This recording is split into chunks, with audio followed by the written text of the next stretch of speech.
वो जो खो जाते हैं अपनों को जमाने के डर से, कोई तो उन्हें भी बताए कि एक वक्त पे अपनों का खोने का दर्द जमाने के कहने के दर्द से बड़ा होता है। आप लोग देख रहे हैं fast coaching centre by Upendra sir का चैनल, और आज की इस वीडियो में गोधुली भाग 2 का बिहार बोर्ड का 10th क्लास का सेकेंड चैप्टर का अध्ययन करने वाले हैं, जिसका नाम है 20 के दांत।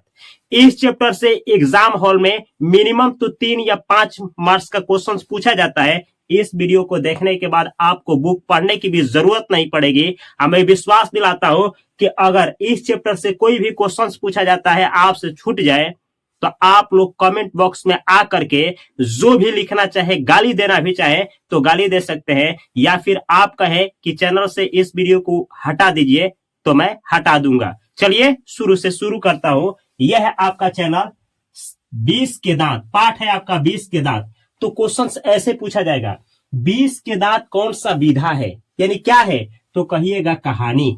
आपसे पूछा जाएगा 20 के दांत पाठ का लेखक कौन है, तो आंसर करना है नलिन बिलोचन शर्मा।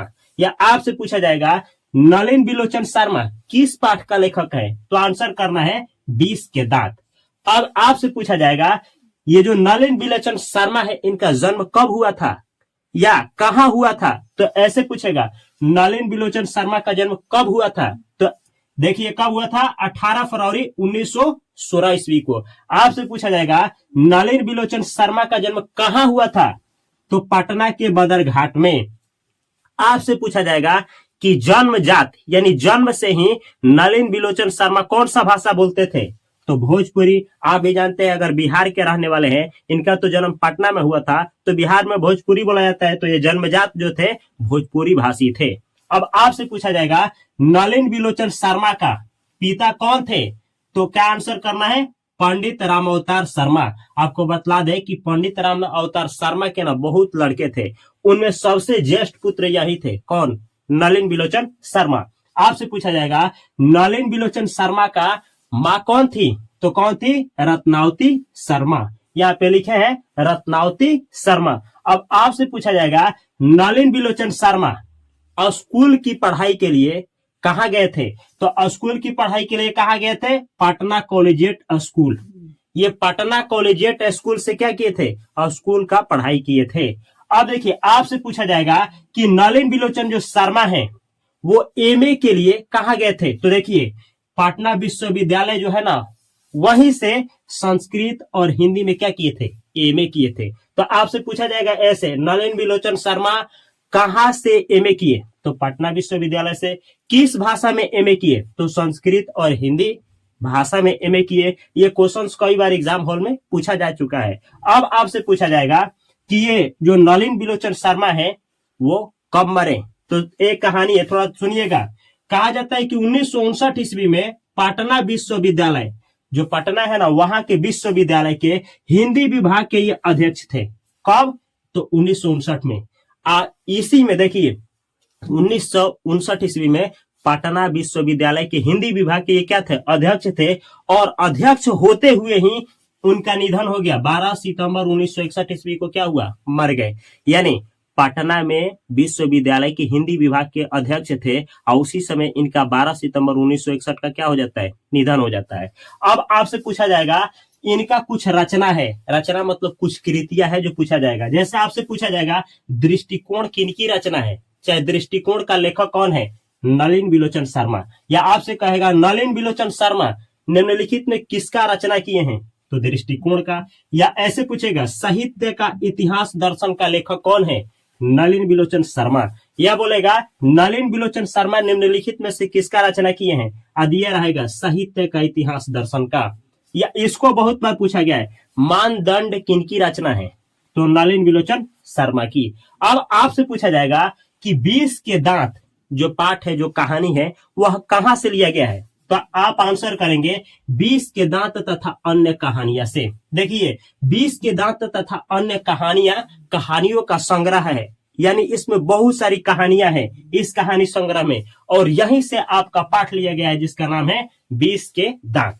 अब ये रहा लेखक परिचय, जहां से ऑब्जेक्टिव क्वेश्चंस पूछा जाता है। अब चलते हैं चैप्टर के अंदर और ध्यान से इस कहानी को सुनिए। मैं विश्वास दिलाता हूं एक भी क्वेश्चंस नहीं छूटेगा।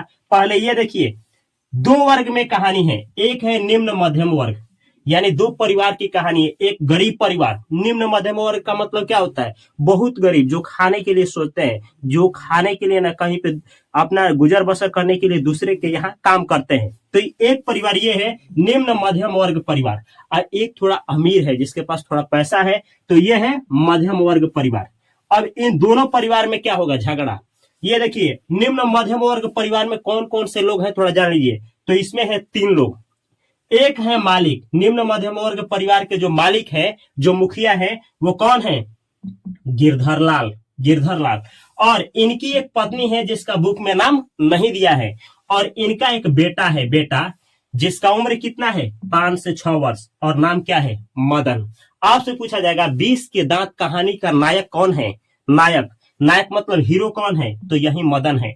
देखिएगा, ये गरीब परिवार है, गरीब परिवार है। गिरधरलाल और मदन और इनकी पत्नी, ये पूरी गरीब परिवार है। और इस परिवार का जो हेड है गिरधरलाल, ये ना किरानी के काम करते हैं। कहाँ? तो इनके यहाँ। किनके यहाँ? तो इनका परिचय जानिए। ये है मध्यम वर्ग परिवार के सदस्य, यानी अमीर घराना का फैमिली। इसमें मालिक जो है सेन साहब हैं। यहाँ का मालिक कौन है? सेन साहब। और इनकी पत्नी है कौन? मालकिन है सेन साहिबा। इतना ही नहीं, इनका भी एक लड़का है, और वो लड़का कौन सा है? इनका लड़का है कासू, जिसे खोखा भी कहा गया है। क्यों कहा गया है? सुनाएंगे कहानी। खोखा। और इसका उम्र कितना है? 5 वर्ष। यहाँ देखिए, हीरो का उम्र कितना है? 5 से 6 वर्ष। मदन का। और गुंडा का उम्र कितना है? 5 वर्ष। और देखिए, इनकी ना 5-5 लड़कियां, 5-5। ये देखिए, इनकी 5 लड़कियां कौन कौन सी है? सीमा, रजनी, आलो, शेफाली, आरती। ये 5 लड़कियां। इतना ही नहीं, इनके पास ना, अब अमीर घर के हैं, तो एक ना कार रखी हुई है, कार। और इस कार का दाम कितना है? ये देखिए, कार है, किस रंग की है? काली रंग की है। और दाम कितना है? 7,500। कितना? 7,500। और कार का नाम क्या है? स्टीमल इंड। एग्जाम में एक एक क्वेश्चन पूछा जाता है, स्टीमल इंड। और इतना ही नहीं, इस कार को चलाने के लिए ना ये सेन साहब 2 लोगों को रखे हैं। एक क्लीनर को, क्लीनर जो गाड़ी को साफ करेगा, और एक सोफर को, सोफर जो ड्राइवर होता है उसको कहा जाता है, यानी एक ड्राइवर को रखे। ये तो है इनका परिवार। अब कहानी किस तरीके से चलती है, चलिए शुरू करते हैं। ये जो कहानी है, ये निम्न मध्यम वर्ग की लोगों की कहानी है। आपसे पूछा जाएगा कि 20 के दांत पाठ में समाज के किस वर्ग का गाथा गाया गया है? तो निम्न मध्यम वर्ग की लोगों की गाथा गाया गया है। अब ये जो बतलाती है, कहानी बताती है कि किस तरीके से समाज का विभाजन हो जाता है, सामाजिक विषमता पाई जाती है, और किस तरीके से ऊंच नीच पाया जाता है, किस तरीके से समाज में लिंग भेदभाव किया जाता है, यानी एक लड़के और एक लड़की के बीच किस तरीके से भेदभाव होता है। इस कहानी में अच्छा तरीके से दर्शाया गया है। और खास करके सेन परिवार जो है, उसमें किस तरीके से लिंग भेदभाव होता है, यानी लड़कों के लिए अलग शिक्षा, लड़कियों के लिए अलग शिक्षा होता है। चलिए ध्यान से फोकस करिए। कहा जाता है कि ये जो गरीब परिवार होता है जिसमें 3 लोग होते हैं, और ये जो अमीर परिवार होता है जिसमें इतने लोग होते हैं, इसमें मालिक है सेन साहब। और सेन साहब की कितनी लड़कियां है? तो 5 लड़कियां है। सीमा, रजनी, आलो, शेफाली, आरती। ये 5 लड़कियां, देखिए 5 लड़कियां जो हैं, ये बहुत सुशील हैं, बहुत तहजीब हैं, बहुत संस्कारी हैं। इतना संस्कारी कि इनको सेन साहब और सेन साहिबा दोनों ये भले ही ना सिखाया हो कि आपको ना क्या करना है, लेकिन ये जरूर शिक्षा दिए हैं लोग कि आपको क्या नहीं करना है। यानी सेन साहब और सेन साहिबा अपने 5 लड़कियों को बहुत अच्छा से शिक्षा दिया है। ये लड़कियां नहीं कठपुतलिया है, ये लड़कियां नहीं कठपुतलिया है। कठपुतलिया मतलब जहां बोल दिया लोग कि यहाँ खड़ा रहना है, तो यहाँ खड़ा रहना है। इतना ही नहीं, ये सेन साहब बतलाए हैं अपने लड़कियों से कि खेलना क्या होता है, स्वास्थ्य के लिए सही होता है। तो खेलना है, लेकिन ना शाम तक ही, शाम हुआ खेलिए और खेल करके घर आ जाइए। सेम ऐसे ही ये 5 लड़कियां करती है। शाम होता है, खेलती है लोग, खेल करके घर आ जाती है लोग, हंसती है लोग, हंसती है लोग, लेकिन हंसती है लोग इस कदर जैसे मानो कि मुस्कुराती है लोग। अब मुस्कान, मुस्कान इस कदर की अगर समाज भी कुछ सीखना चाहे तो इन लोगों से सीख ले। लेकिन आज तक कोई ना हंसते हुए इन लोगों का चेहरा खिलखिला करके हंसी सुना नहीं है, लेकिन मुस्कान आदमी देखा है। इतना ही नहीं, ये 5 जो लड़कियां है, बहुत सभ्य सुशील लड़कियां है लोग। यहाँ तक कि गांव में कुछ होता है, उस गांव में कुछ होता है, जैसे किसी के घर पे कोई फूल का गमला तोड़ देता है तो बोलते हैं लोग, अरे तुम लोग कैसे नालायक हो, ये फूल का जो गमला है तोड़ने के लिए बना है, एक सेन साहब की 5 लड़कियां हैं, तुम लोग नालायक हो। इस तरीके से उदाहरण दे करके सेन साहब की 5 लड़कियों की तारीफ की जाती है।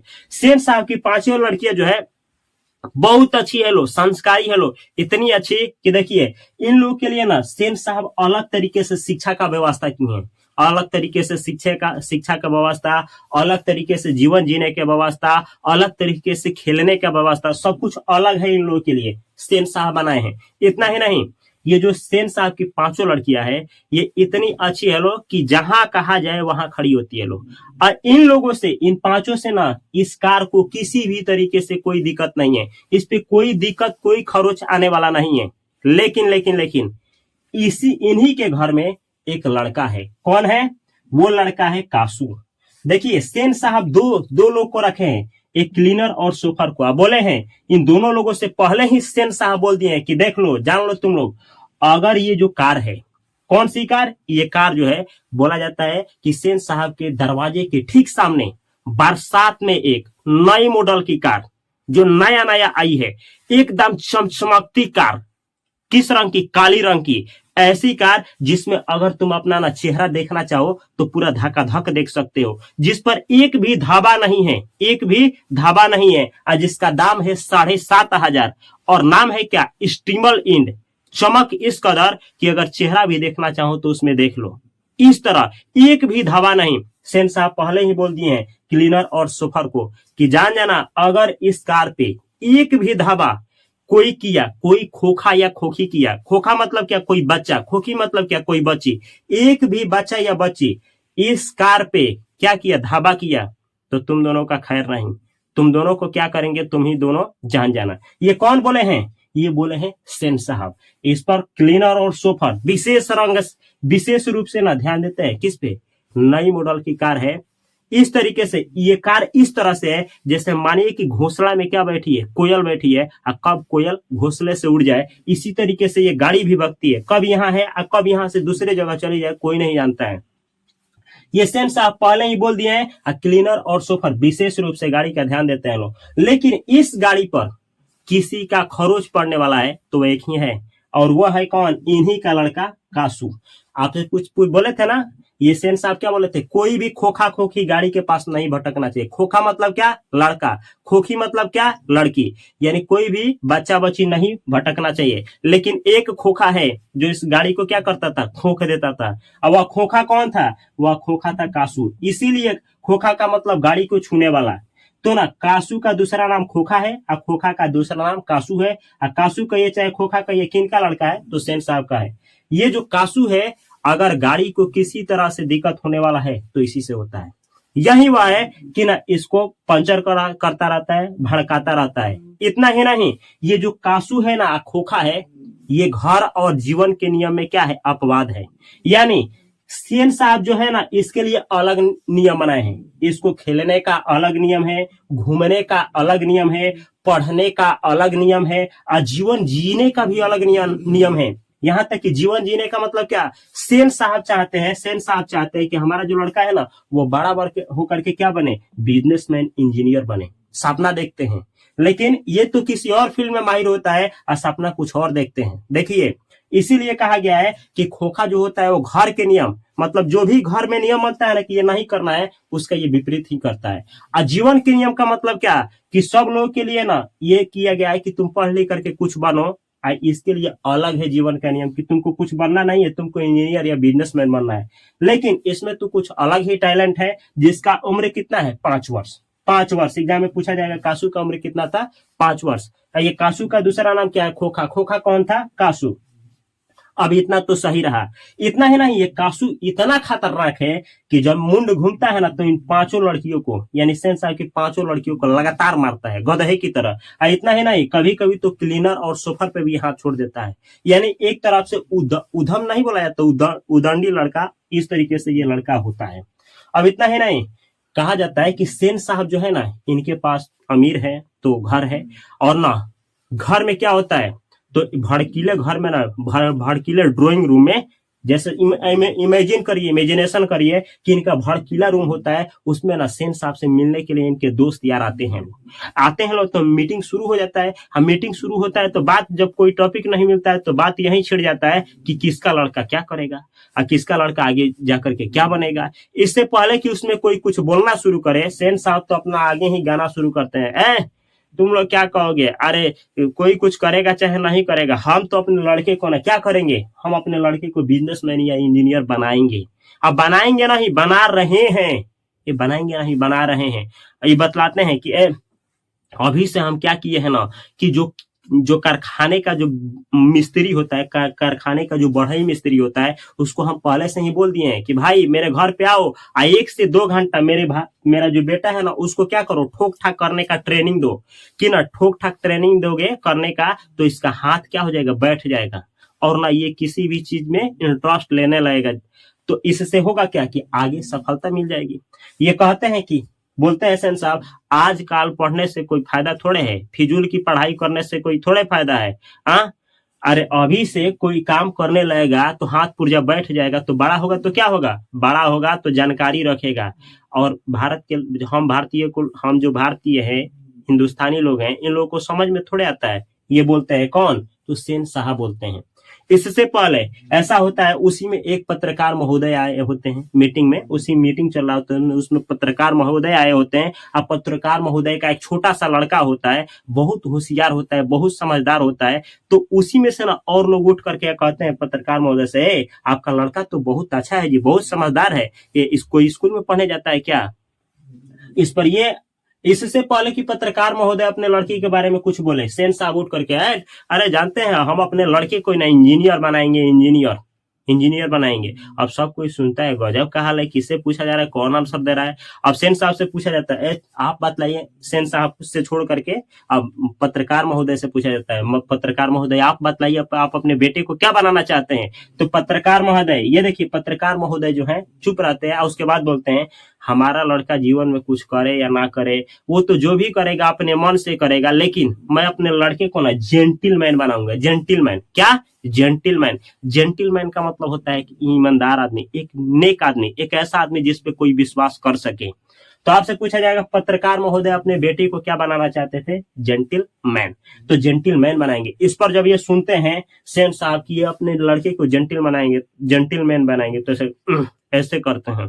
इस पर सब लोग जान जाते हैं कि अब इनको जलन हो रहा है। तब तक होता क्या है कि अभी मीटिंग चल ही रहता है, तब तक ना नीचे हाला शोरगुल सुनाई देता है। अब सेन साहब क्या करते हैं, दौड़े दौड़े उतर करके आते हैं, घर में से निकल करके बाहर जाते हैं तो देखते हैं ये है ड्राइवर। ध्यान से सुनिए, ये है जो ड्राइवर, और ये जो ड्राइवर है ना, ये किसी स्त्री से क्या कर रहा है, उलझ रहा है, मतलब झगड़ा कर रहा है, किसी स्त्री को बोल रहा है। और ये जो स्त्री है ना, ये जो स्त्री है, यह ना किसी लड़के को क्या कर रही है, खींच रही है। अब हुआ क्या होता है कि तब तक चले जाते हैं कौन, सेन साहब वहीं पे। अब सेन साहब जाते हैं तो देखते हैं, तो कुछ बोलते नहीं है। तो ड्राइवर आता है, अब बोलता है कि देखिए ना साहब, देखिए ना क्या हुआ कि ये देखिए ना, ये जो मदन है, मदन यह गाड़ी को क्या कर रहा था, छू रहा था, और गाड़ी गंदी हो जाती, इसीलिए मैंने क्या किया, इसको पकड़ करके हटा दिया। और जब मैंने इसको मना किया कि मत छुओ, तो बोल रहा है जा, बोल रहा है जा, तो मैंने इसको क्या किया, पकड़ करके हटा दिया।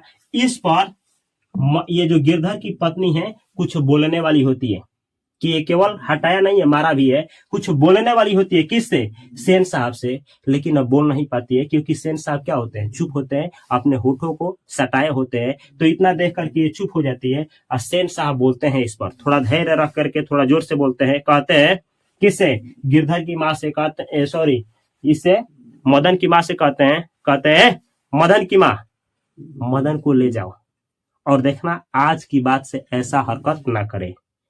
कौन बोला था कि मदन की माँ मदन को ले जाओ और देखना आज की बात से ऐसा हरकत ना करे? कौन बोले थे? सेन साहब। किसको बोले थे? तो गिरधर लाल की पत्नी को बोले थे। किसके लिए बोले थे? मदन के लिए, कि मदन को लेकर के जाइए। अब इस पर क्या करती है मदन की पत्नी जो है, सॉरी गिरधर लाल की पत्नी जो है, वो अपने मदन को क्या करती है, लेकर के चली जाती है। इतना तो ठीक है। तब तक क्या होता है कि खटखट का आवाज सुनाई देता है, मोटर कार की तरफ से खटखट का आवाज सुनाई देता है। अब सब ये देखिए, सेन साहब और ड्राइवर तोड़ करके जाते हैं लोग मोटर कार के पीछे, तो देखते हैं लोग कि मोटर कार का जो है ना पीछे का जो है क्या होता है, पीछे होता है ना रेड लाल रंग का बत्ती, वो चकनाचूर हो गया है। पीछे का लाल रंग का बत्ती उड़ गया, चकनाचूर हो गया। इस पर क्या होता है, आज सब लोग अब सीढ़ी से उतर रहे हैं, सब लोग इनका जो रिश्तेदार आए होते हैं मिलने के लिए, सब लोग उतर रहे हैं। अभी अपने लड़के को गोद में उठाते हैं, अब चुमकारते हुए, पुचकारते हुए, थोड़ा डांटते हुए, सहलाते हुए कहते हैं कि अरे देख रहे हैं लोग, आए मेरा लड़का है। अभी से इसको कितना दिलचस्पी है ये जानने का कि ये गाड़ी के जानना चाहता था कि इसके कल पुर्जे में जान, ये बड़ा इंटरेस्ट है इसको, गाड़ी का बत्ती फोड़ दिया, इस जानना चाहता था अभी ना कि ये क्या है, इसमें क्या है पीछे लगा हुआ। इसीलिए ना कहते हैं मेरा लड़का है ना जी, इसको हम क्या बनाएंगे, इंजीनियर या इंजीनियर या क्या बनाएंगे, बिजनेसमैन बनाएंगे, इंजीनियर या बिजनेसमैन। इस पर सब लोग जान जाते हैं कि अपने लड़के का तारीफ कर रहे हैं, किसी को बर्दाश्त नहीं होता है। उस पर एक आते हैं कौन, ध्यान से सुनिएगा, एक आते हैं कौन, तो एक आते हैं मिस्टर सिंह। और ये मिस्टर सिंह क्या करते हैं, मिस्टर सिंह सेन साहब को नमस्कार करते हैं, अपनी गाड़ी की तरफ बढ़ते हैं, अपने कार की तरफ की घर जाए, जा करके नमस्कार करके जो ही पैर रखते हैं तो देखते हैं, चालू करते हैं कि आगे का जो इनका कार है, मिस्टर सिंह का आगे का कार जो है ना, उसका टायर ही पंचर हो गया है। अब उतरते हैं, अब बतलाते हैं सेन साहब से, सेन साहब जान जाते हैं कि ये कारनामा किसका है, मेरा लड़का का ही है। अब बोलते हैं सेन साहब कि ए सोफर ड्राइवर, एक काम करो, जाओ और हवा भरने वाला लाओ, और क्या करो ना कि गाड़ी जो है, इस गाड़ी का अगला जो चक्का क्या हुआ है पंचर, उसको ठीक करो।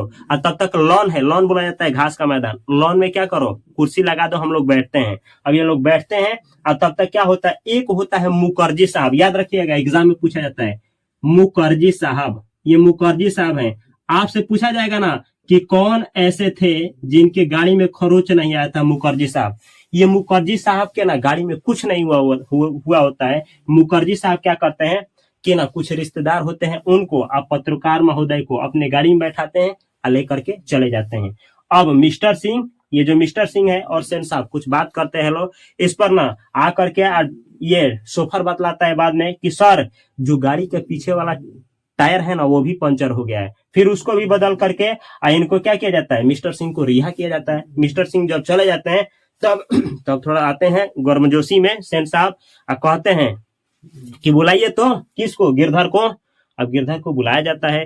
गिरधर बेचारा रात के समय आता है तो हाथ जोड़ करके, जैसे जुर्मी जो होता है कैदी, जैसे क्या होता है, जुर्मी जो होता है कैद खाने में कैदी की तरह क्या होता है, जज के सामने सिर झुका करके खड़ा हो जाता है, इस तरीके से। इसी तरीके से गिरधर आते हैं और कैद खाने में कैदी की तरह ऐसे सिर झुका करके खड़े हो जाते हैं। किनके सामने, सेन साहब के।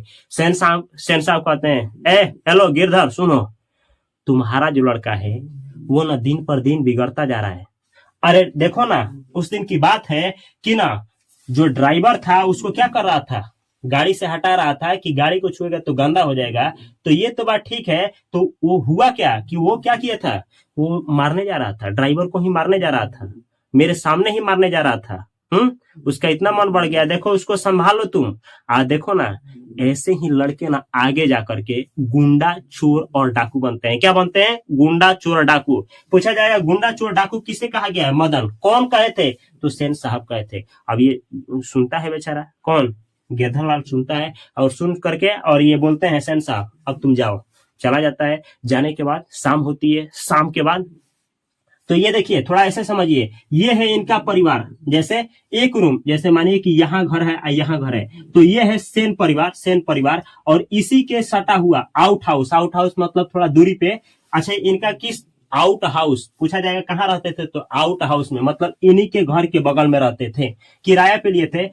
ये जो किराए पे लिए थे लो ये रूम, और किराया किनका था, मतलब रूम किनका था, यही थे लोग, यही मालिक थे लोग। तो ये है रूम जिसमें ये लोग रहते थे, काम करते थे। यहाँ पर आकर के इनके घर में किरानी के काम करते थे।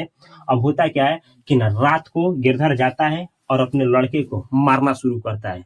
किसको, मदन को मारता है गधा जैसा। अब ये आवाज सुनाई देता है इनके परिवार में, घर पासी में तो सुनाई देता है। अब इसमें सेन साहिबा कहती है, अरे ठीक है, गिरधर जो है ना वो ठीक है, उसकी जो पत्नी है ना वही इसका क्या की है, इसका मन क्या की है, चढ़ा दिए, इस कहीं बिगाड़ी है, वो ऐसा करेगा ना तो वो सुधर जाएगा, मारेगा तो ठीक है। इस पर ये भी करती है, जब चिल्लाने लगता है, मदन चिल्लाने लगता है तो सेन साहिबा कहती है देखो ना कितना नालायक कहीं का कौवे की तरह कौ कौ चिल्ला रहा है। किसका? तो कासू का ऐसे कहती है, भीख मांगा कहीं का कासू का बराबरी करता है। कौन बोलती है? सेन साहिबा इतना बात बोलती है। और ना बेचारा ये पिटाता है, पिटा करके शीशा करके, और ना क्या होता है, रो करके गला उसका रुध जाता है, रो नहीं पाता है, गला फंस जाता है, सो जाता है। अब आता है अगला दिन का शाम। क्या? अगला दिन का शाम। और चला गया होता है एक गली में खेलने के लिए, और उसमें गरीब बहुत बचे गए होते हैं। अयोध्या से मदन भी गया होता है, और जा करके लट्टू नचा रहा होता है। तब तक कौवे की झुंड होती है। कौवे का झुंड मतलब क्या? बहुत सारे गरीब है, उसमें ये भी गरीब है, तो ये कौवा का झुंड कहा गया। तो ना कौवे का झुंड में हंस जो है ना वो आने के लिए तरस जाता है। हंस कौन, किसको कहा गया है? कासू को। देखता है कि अरे लड़का सब खेल रहा है लो, तो ये भी जा करके कहता है मैं भी खेलेगा। क्या बोलता है? बोलता है मैं भी खेलेगा। कौन? कासू बोलता है मैं भी खेलेगा। इस पर ये होता है कौवे का ना जो लीडर होता है, देखिए पूछा जाएगा ऐसे कि हंस, पूछा जाएगा कि कौवे के झुंड में हंस आने को तरस गया या ललक गया। यह पंक्ति किस पाठ का है? 20 के दाम। हंस किसको कहा गया? कासू को। और कौवा किसको कहा गया है? कौवा मदन को कहा गया है, क्योंकि कौवे का देखिएगा कभी भी झुंड होता है, आइए झुंड में रहता है मदन। तो हंस जो है ना कौवे की जमात में आने के लिए ललक जाता है। अब कासू बोलता है, कासू मदन से बोलता है हम भी खेलेगा। अब इस पे होता क्या है, इसमें कोई नहीं है जो मदन को क्या करे, मदन का टक्कर दे या मदन के बिना कुछ बोल दे कि हाँ तुम खेल लो, क्योंकि इस टोली का कौन नायक होता है? मदन। अब मदन कहता है, ऐसे कहता है तू भी खेलेगा, भाग तू, जा जा अबे तू जा जा, तू भी खेलेगा, जा अपने बाबा के मटर पे बैठ, लट्टू है तेरे पास कि तू खेलेगा, बोलता है ये। अब ये सुनता नहीं है, क्योंकि इसका हाथ बढ़ा होता है, कभी अपने बहन को मारा होता है, कभी सोफा ड्राइवर को, देखता नहीं है। और क्या करता है, मदन को एक घुसा रसीद कर देता है, मतलब एक घुसा जमा देता है। अब तो कहा गुंडा चोर डाकू, किसे कहा गया था? मदन को ना। अब ये गुंडा चोर डाकू काहे को ठहरे, अब ये काहे को रुकता है? अब रुकता नहीं है, ये उठता है, और उसके बाद थोड़ा ही देर तो लगता है, द्वंद युद्ध मारता है, धाना धौन धाना धौन धाना धौन, बम बम जब मारता है, गिराने लगता है। अब सब गरीब लड़के जो हैं क्या हो जाते हैं, हट जाते हैं, हट करके देखने लगते हैं। लेखक को भी मिल जाता है कुछ कहने को। लेखक भी कहता है यह जो लड़ाई है हड्डी और मांस के बीच लड़ाई है। हड्डी किसको कहा गया है? इसको। और मांस इसको। मांस क्यों? अमीर लोग थोड़ा खा करके मांस होते हैं, हड्डी गरीब होता है, तो हड्डी और मांस के बीच। लेखक बोल रहा है यह जो लड़ाई है हड्डी और मांस के बीच की लड़ाई है। और इतना ही नहीं, लेखक जो कहता है यह जो लड़ाई है बंगले के कहाँ के? बंगले के पीले और गली के कुत्ते की लड़ाई है। देखिए कुत्ता जो होता है गली में होता है। बंगले के पीले किसको कहा गया है? कासू को। और गली का कुत्ता किसको कहा गया है? मदन को। यह जो लड़ाई है बंगले के पीले और गली के कुत्ते की लड़ाई है, लेखक बोल रहा है। इतना लेखक भी मार दिया है शायरी। लेखक बतलाता है कि अक्सर देखा जाता है ना कि महल वाले और ना कुटिया वाले के बीच जब लड़ाई होता है तो अक्सर महल वाले जीत जाते हैं। क्यों? देखिएगा, जब भी बड़ा लोग में लड़ाई होगा ना, गरीब परिवार में, बड़ा परिवार में, बड़ा आदमी में लड़ाई होगा, मतलब बच्चों में नहीं, तो होगा क्या, गरीब जो होता है वो हार जाता है। किस लिए? पिटा लेगा, कहेगा कि भाई हाँ जोड़ता नहीं, हम ना ऐसा है कि छोड़ दीजिए, कौन लड़ने जाएगा जी, केस फौजदारी कर देगा लोग, तो अक्सर ना गरीब लोग हार जाते हैं। लेकिन यहाँ तो बच्चों की लड़ाई है, यहाँ वो समझदारी ही नहीं है कि केस फौजदारी होगा। जब उठता है मदन, अल्ले दानादन जब गिराता है ना, द्वंद युद्ध, सब लड़का देख रहा होता है, कोई नहीं छूता है। अब बस ये तो माई रे दादा रे बाप रे करते हुए चिल्ला करके भागते ही हैं, रहा नहीं जाता है, दे दिया होता है खाने भर। लेखक बोलते हैं कि लेकिन ये जो लड़ाई होता है इसमें कोई समझदार नहीं होता है, इसमें कोई मालिक और कोई नौकर नहीं होता है, इसमें बस बच्चे होते हैं, इसमें कोई छुड़ाने वाला नहीं होता है। यहाँ पे जो जीत होती है गरीबों की होती है, यानी कुटिया वाले की होती है, महल वालों की नहीं। इतना पे चिल्लाते चिल्लाते बाप रे दादा रे करते हुए भाग जाता है। अब ये जो है ना कौन, मदन, ये घर नहीं आता नहीं है। लेकिन जब रात को कितना बजता है, 8 या 9, याद रखिएगा कितना बजे रात, 8 या 9। आता है, भूख लगी होती है और सबसे पहले घुसता है रसोई घर में खाना खाने के लिए। रसोई घर में घुसने से पहले जा करके जिस घर में सोया जाता है उसमें झांकता है कि कौन है लोग कौन नहीं, थोड़ा सुने, क्योंकि मम्मी पापा उसी में रहते हैं, लोग सुनता है तो इसके बारे में कुछ बात नहीं होता है। रसोई घर में जाता है, पहनता है, पहन करके फिर सुनता है तो सुनता है कि ना मम्मी क्या की है, कुछ बोल रही है पापा से, तो इसको सुनाई नहीं देता है। अब पापा बोलते हैं मम्मी से, अरे भाई बोले तो कि आज मालिक बोले, वो बोले कि देखिए हमारा जो है ना, हमारा जो रूम है उसको छोड़ दीजिए और ना अब आपको ना काम पे नहीं आना है, आपका जितना तनख्वाह हुआ आप आइए और आप अपना तनख्वाह जोड़ करके लेकर के चले जाइए। बोले तो अब इस पर इतना सुनता है मदन तो कहता है बाग हमारे काम का बात नहीं हो रहा है, जो भी बात हो रहा है वो अपना ही हो रहा है। अब कहता है कि चलते हैं, बरामदा में क्या रखा है, खटिया रखा है, उस पे जा करके चारपाई पे सोएंगे। ऐसे ही जाता है, तब तक लोटा रखा होता है, लोटा से टकरा जाता है, टन की आवाज आती है। अब आ जाते हैं लोग इसके मम्मी पापा। अब इतना देख करके ये क्या हो जाता है, डर जाता है, इसका फट जाता है मदन का। क्यों? क्योंकि मदन थोड़ा से भी गलती करता है ना तो गिरधर लाल इसको पहले ना गधा की मार मारता है। अब तो सोचता है बाप रे तो गौलत के बौछार हो गया है, अब तो हमारा बाप छोड़ेगा नहीं, हाथ जोड़ करके ऐसे खड़ा हो जाता है। लेकिन जीवन में पहली बार गिरधर आते हैं आ करके और एक ही बार उनका दिल पिघलता है, अब बच्चे को उठा लेते हैं। और जब उठाते हैं तो ये इसका तो खुशी का ठिकाना ही नहीं। अभी सोचता है बाप रे हमारे बाप को क्या हो गया, कौन सी खुशी का भूत सवार हो गया है, आज तक हमको छोड़ा नहीं था। अब मालिक के जो मालिक है उन्हीं के लड़के को दे दिए हैं, दे दनादन, और हमारा बाप जो है उठा लिया। और उठाते ही नहीं है, उठा करके किस करते हैं, और किस करने चुम्बन लेने के बाद बोलते हैं शाबाश बेटा, एक तेरा बाप है कि मालिक का इतना सुनने के बाद गुलामी ही करता है। एक तू है कि कासू का दो दांत क्या किया, तोड़ डाला, हा हा हा हा, ऐसा करता है। और चैप्टर क्या हो जाता है, समाप्त हो जाता है। एक लाइन जो छोड़े हैं याद रखिएगा, जब ना गिरधर लाल थी, इनकी जो पत्नी थी, अपने बच्चे को कहां से गाड़ी के पास जब लाई ना, तो वहां पे ड्राइवर जो था ना ढकेल दिया होता है, किसको, बच्चे को, इस बच्चे को, इसीलिए मारने जाता है, मदन को ढकेल दिया होता है। इस पे हुआ क्या होता है, ये जो बाया वाला घुटना होता है ना, ये कट गया होता है, खून गिर गया होता है, ऐसा लेखक बतलाते हैं, शायद ड्राइवर ही ढकेला होता है। तो ये रहा आप लोग का क्या, 20 के दांत। चलिए देखा जाए कि क्या क्या क्वेश्चन आता है, पूछा जाएगा 20 के दांत कौन सा विधा है, तो कहानी। लेखक कौन है, नलिन बिलोचन शर्मा। जन्म पूछेगा 18 फरवरी 1916। पूछेगा नलिन बिलोचन शर्मा का जन्म कहाँ हुआ था, तो पटना में हुआ था। जन्मजात से कौन सा भाषा बोलते थे, तो भोजपुरी भाषी। अगर नलिन बिलोचन शर्मा का पिता का नाम पूछे पंडित राम अवतार शर्मा, माता का नाम पूछे रत्नावती शर्मा। अब पूछा जाएगा नलिन बिलोचन शर्मा का स्कूली पढ़ाई कहाँ से हुआ था, तो पटना के कॉलेजिएट स्कूल से। अब पूछा जाएगा किस भाषा में एमए किए थे, कहाँ से, तो संस्कृत और हिंदी में एमए किए थे, कहाँ से, तो पटना विश्वविद्यालय से। पूछा जाएगा मरे कब थे, तो 12 सितंबर 1961 ईस्वी को। ये कब मरे थे, तो ये देखिए पटना में मरे थे, हिंदी विभाग के अध्यक्ष थे ना, उसी समय ये मर गए थे। ये 1959 में पटना विभाग में हिंदी के अध्यक्ष बने थे। आपसे पूछा जाएगा दृष्टिकोण का रचनाकार कौन है, नलिन बिलोचन शर्मा।